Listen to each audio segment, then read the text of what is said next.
Pick up on what Alan Blinder was saying to us about having no clue why inflation's doing what it's doing and how you forecast in that environment, because you have a history of forecasting too. Do you know what's going on? Well, actually, once upon a time when I was just starting out, I was a forecaster at the New York Fed. Yes. Not a very good forecaster, which may be why Sorry, I'm here now. bad question. And I think that what the market is looking at with respect to the most recent run of bad data is that there's nothing proximate that's causing it.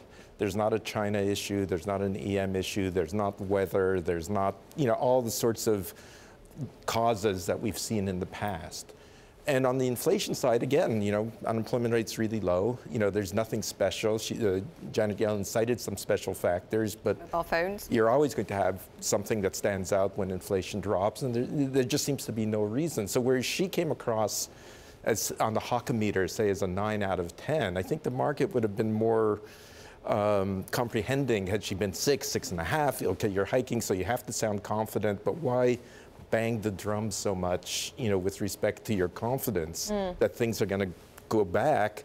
And then as Professor Blinder was saying, there's no basis for that confidence. Does she put the Fed's credibility at risk then by insisting that it's transitory? I think her fear was that had she sounded too dovish or had the Fed backed off in any way, they would get the same stick they got last year and 2 years ago when they looked like they were going to hike, and then some overnight or two-day event happened and they backed off. So I think that right now they're determined to be steady as you go until the evidence is overwhelming that they have to go the other way. As you've pointed out, other periods when inflation was deviating in one direction or another from the target, there's been some proximate cause, oil classically, and they say transitory. The fact that we can't seem to identify what that underlying factor is, does that then point to something more structural or more calling into question the models that are being used here? You can't be sure, but it does raise the possibility that that's the case, right? You can argue, and you look at the history of data, yes, sometimes they're weak for a couple of months and things bounce back. But sometimes, when there's no kind of sharp event, a move in the data is telling you something that's more structural than that. I'd also say on the wage side, look, wages began to pick up when inflation was really low. And so you could say, wow, that sounds like a really tight labor market.